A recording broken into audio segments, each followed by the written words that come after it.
తుఫాన్ ముందు ప్రశాంతతే, జనసేన అధినేత పవన్ కళ్యాణ్ మౌనం. 5 సంవత్సరాల క్రితం జనసేన పార్టీని స్థాపించిన పవన్ కళ్యాణ్ ఏం సాధించారు? ఒక్క సీటు అయినా గెలుస్తారా? అసలు ఎన్నికల తర్వాత పార్టీని నడుపుతారా? ఓట్లు పడగక ముందే ప్రత్యర్థుల నుంచి వెలువెత్తిన విమర్శలు ఇవి. పోలింగ్ ముగిసిన తరువాత కట్ చేస్తే మార్పు కోసం వచ్చిన పవన్ కళ్యాణ్ అప్పుడే దుకాణం మూసేశారు.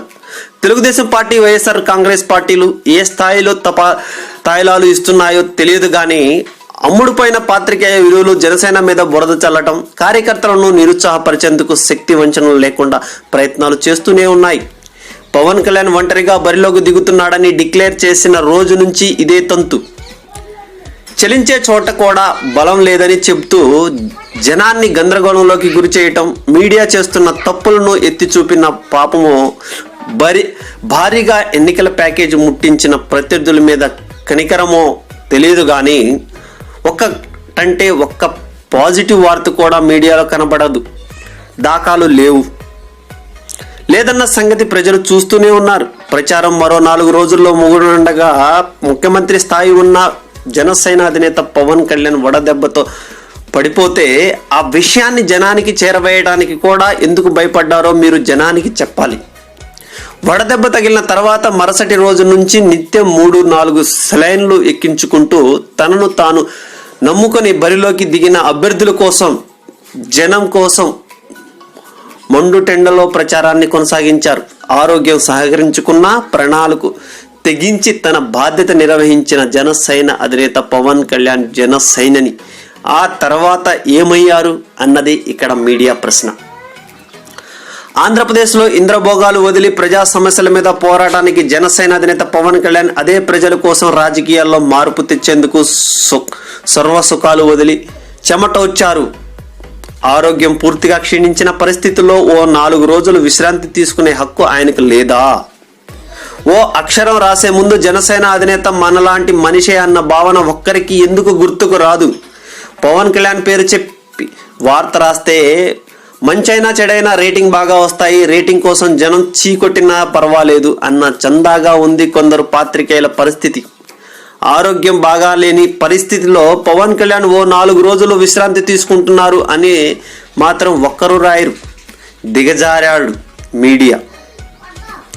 ఎన్నికల సమయంలో ఉండే పని ఒత్తిడి ఎక్కువగా ఉన్న నేపథ్యంలో ప్రధాన కార్యాలయాలకు అనుబంధంగా 4 నుంచి 6 నెలలు లీజుతో మరో 3 కార్యాలయాలు జనసేన పార్టీ తీసుకుంది. ఎన్నికల ప్రక్రియతో పాటు లీజు గడువు ముగిసిన నేపథ్యంలో సదరు బిల్డింగ్ ఓనర్లు టూలెట్ బోర్డు తగిలిస్తే అదేదో జనసేన కేంద్ర కార్యాలయంకో రాష్ట్ర కార్యాలయంకో పెట్టిన బోర్డుల జనసేన జెండా పీకేసింది అంటూ వార్త రాసే ముందు మీకు ప్రత్యర్థి పార్టీలు ఇచ్చే డబ్బు మినహా మనస్సాక్షి ఏమాత్రం పనిచేయదన్న విషయం జనానికి తెలియదుగా మరి.